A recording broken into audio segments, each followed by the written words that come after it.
I grew up on a farm near the little town where the high school was, and went to country school for the first 6 years. My mom was my teacher, and then at 8th grade we transferred into the high school, and that's where I met Jim.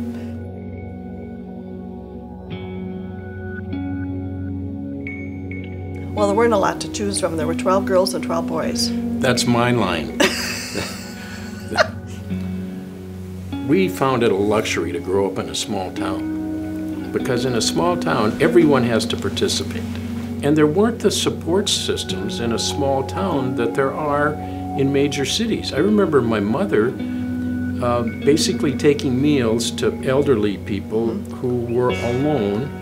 It was the community taking care of itself. And I think that is part of our background that led us to realize that we have a responsibility to engage just like they did. That is a blessing to be able to do that at this age, or at our ability to continue to serve other people. And yet we continue to learn from those experiences because things have changed. And I think that's what sort of drives us in a way, is that you say we learn, and I think that's true.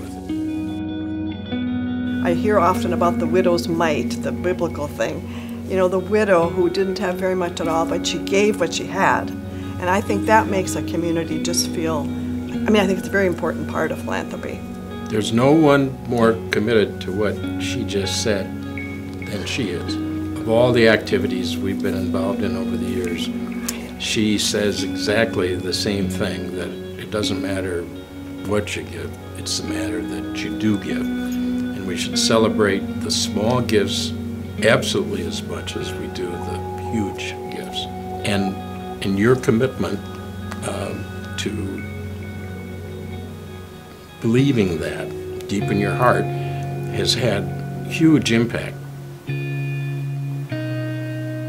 The beautiful thing is that there's been a huge wealth accumulation over the years. It's going to transfer from one generation to the next generations, and what a wonderful time, I think, to have people realize that it's incumbent upon them to give back.